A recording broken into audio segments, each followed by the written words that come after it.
Zëvendës kryetari i komunës së Tetovës, Albi Qamili, demanton akuzat e BDI-s se komuna Tetovës nuk ka komunikuar me gjykatën kushtetuese,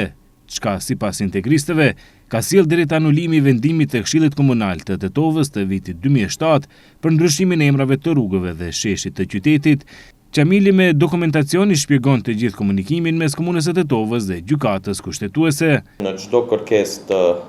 gjykatës, komuna e Tetovës është përgjigjur në afatin e caktuar, prandaj dua që para jush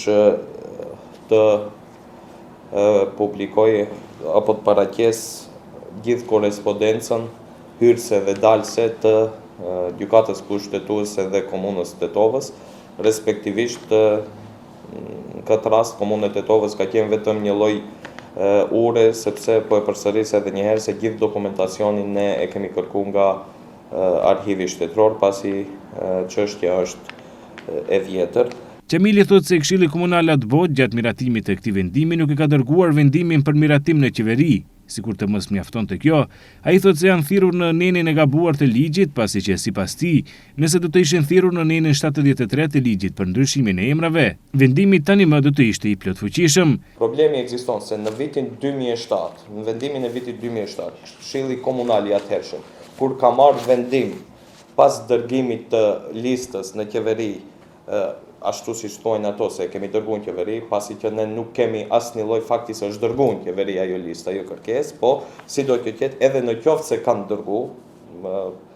ata që e kanë këtë kërkesë le të na dorëzojnë, le të na tregojnë, edhe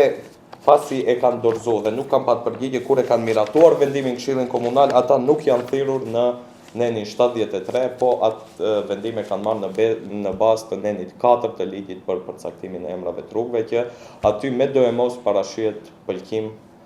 mendim pozitiv nga qeveria e Maqedonisë së Veriut. Por pavarësisht këtyre deklaratave nga Bashkimi Demokratik për Integrim kanë paralajmëruar protestë për ditën e shtunë. Ata thonë se nga analiza që i kanë bërë, del se komuna e Tetovës nuk i ka dorëzuar dokumentacionin e nevojshëm gjykatës kushtetuese. Pas shkakjeve e fundit ka anuluar vendimin e Këshillit Komunal.